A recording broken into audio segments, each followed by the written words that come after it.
ആവശ്യപ്പെടുന്ന ബാഹ്യമായ കാര്യങ്ങളെ സംബന്ധിച്ചുള്ള ഏതു കാര്യവും ഞാൻ ഉടനെ തന്നെ എൻ്റെ സുപ്പീരിയേഴ്സിനോട് പോയി പറയുന്നതാണ്. സുപ്പീരിയറിനോടുള്ള സമീപനത്തിൽ ഒരു കുഞ്ഞിന്റെ തുറവിയും നിഷ്കളങ്കതയും പാലിക്കും. മറഞ്ഞിരിക്കുന്ന ആത്മാക്കളെ ഈശോ സ്നേഹിക്കുന്നു. മറഞ്ഞിരിക്കുന്ന പൂക്കളാണ് ഏറ്റവും പരിമളം പരത്തുന്നത്. എന്റെ അന്തരാത്മാവിൽ ഈശോയുടെ ഹൃദയത്തിന് ഒരു വിശ്രമ സ്ഥലം ഒരുക്കാൻ ഞാൻ പരിശ്രമിക്കും.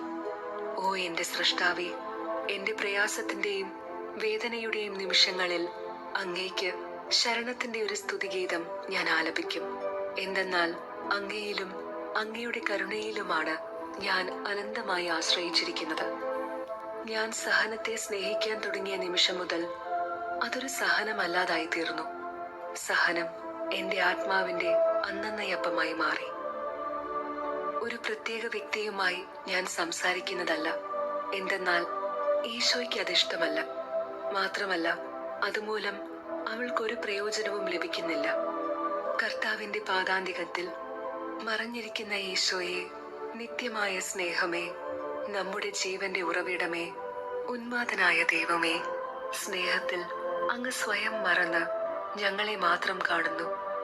സ്വർഗവും ഭൂമിയും സൃഷ്ടിക്കുന്നതിനു മുൻപ് അങ്ങ് ഞങ്ങളെ അങ്ങയുടെ ഹൃദയത്തിൽ വഹിച്ചു. ഓ സ്നേഹമേ, ഓ സ്വയം ശൂന്യവൽക്കരണത്തിന്റെ അഗാധതയെ, ഓ ആനന്ദത്തിന്റെ രഹസ്യമേ, എന്തുകൊണ്ട് കുറച്ചാളുകൾ മാത്രം അങ്ങയെ അറിയുന്നു? എന്തുകൊണ്ട് അങ്ങയുടെ സ്നേഹത്തിന് പ്രതിസ്നേഹം ലഭിക്കുന്നില്ല? ഓ ദൈവസ്നേഹമേ, എന്തുകൊണ്ട് അങ്ങയുടെ സൗന്ദര്യം അങ്ങ് മറയ്ക്കുന്നു? ഓ അഗ്രാഹ്യമായ അനന്തസ്നേഹമേ, അങ്ങയെ അറിയുന്തോറും എനിക്ക് അങ്ങയെ മനസ്സിലാക്കാൻ സാധിക്കുന്നില്ല. അങ്ങയെ മനസ്സിലാക്കാൻ സാധിക്കാത്തതിനാൽ അങ്ങയുടെ മഹിമയെ ഞാൻ ധ്യാനിക്കും. എന്റെ ഹൃദയ